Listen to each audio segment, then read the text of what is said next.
લખપત તાલુકામાં આવેલા નવી ઝુલરાયમાં બીએમસી સરહદ ડેરી ક્લસ્ટરનું રિબિન કાપીને ઉદ્ઘાટન કરવામાં આવ્યું હતું। સરહદ ડેરીના ચેરમેન વલમજી હુંબલ, હસમુખ પટેલ, મયુર મોતા, તુલસીદાસ પારસિયા, પુનિત ગોસ્વામી સવારબારી, ખેંગારબારીના હસ્તે દીપ પ્રાગટ્ય કરીને કાર્યક્રમને ખુલ્લો મુકાયો હતો। વલમજી હુંબલે જણાવ્યું હતું કે સરહદ ડેરી બીએમસી ચોથો સેન્ટર છે અને બેન દીકરીને ભણવા માટે નોટબુક, ચોપડા વ્યાજ વગર સરહદ ડેરી મદદ કરી રહી છે।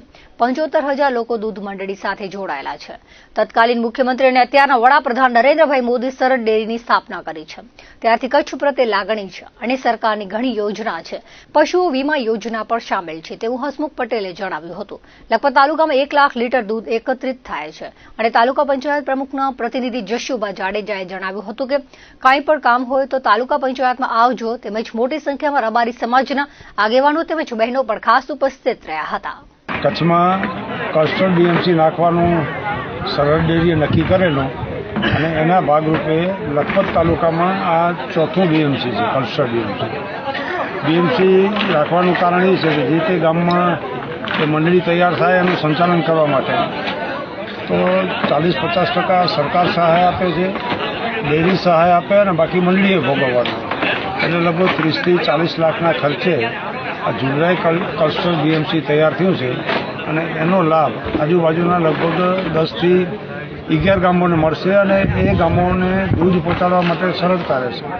સમયસર દૂધ પહોંચશે અને એની દૂધની ગુણવત્તા પણ જળવાઈ રહેશે અને જે તે દૂધ ઉત્પાદકો જે તે ગામના એને થોડું વધારે ટાઈમ પણ સરહદ ડેરી મદદ કરવા તૈયાર છે।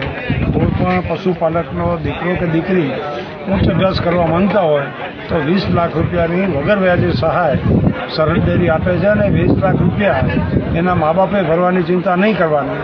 કે દીકરો કે દીકરી ભણી લીધા પછી નોકરી કરે તો એના પગારમાંથી એ પૈસા આપે ત્યાં સુધી સરહદ ડેરી એક પણ પૈસો વસૂલ નહીં કરે અને વ્યાજ પણ નહીં લે, એટલે ખૂબ મોટો ફાયદો થશે। ઉચ્ચ અભ્યાસ કરનાર પશુપાલકોના બાળકોને આ જાતની મદદને કારણે સરહદ ડેરી એમાં ગર્વ અનુભવે છે। એના બાળકોના અભ્યાસ માટે ચોપડા, યુનિફોર્મ, સ્કૂલમાં જાય અને પ્રેરણા મળે એવી જાતની મદદ પણ સરહદ ડેરી કરવા તૈયાર છે। એના પશુના આરોગ્ય માટે પણ સરહદ ડેરીના જે ડાક્ટરો છે એ ખડે પગે છે એટલે પશુઓનું આરોગ્ય પણ સુધરે, અમૂલનું ખાણદાણ પણ બધા ખવડાવે એવી અમે આજે અપીલ કરી છે।